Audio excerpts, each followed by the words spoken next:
That was Tatiana Shelton at an anti-violence rally she organized in 2021.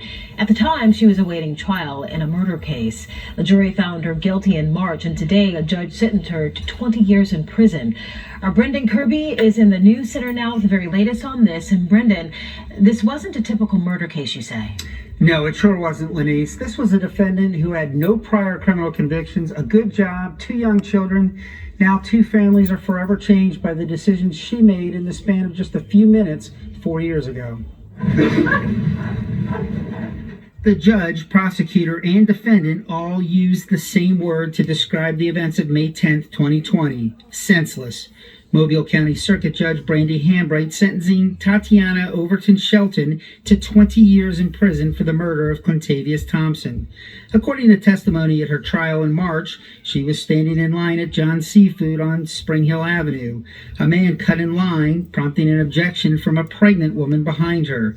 That sparked a physical altercation between the woman and Shelton.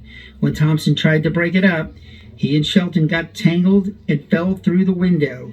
Surveillance video shows her pulling a .40 caliber gun and shooting Thompson in the back. Mobile County District Attorney Keith Blackwood says prosecutors sought a life sentence. It's a completely senseless murder, horrific circumstance where a man was trying to protect a friend, a pregnant friend, and then was gunned down. It's frustrating, but we deal with a lot of frustrating things here. Shelton told Thompson's family that she has been devastated by what transpired. She said she didn't see his face and perceived danger when a man in a hooded sweatshirt grabbed her. She said she was horrified when she learned he was only 19. The victim's mother, April Jackson, says she's forgiven Shelton. She described how devastating it was to have to accept her son's high school diploma just 18 days after the shooting. Because when you go up on the stage, my son was sitting in the first row. So what they did was put flowers and his cap and gown on the chair. I heard what she said.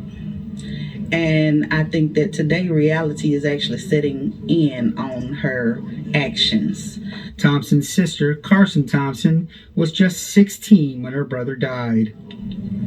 It's been a long journey, and I'm just glad that we have some type of justice, even if it's not what we thought it would be. It's something.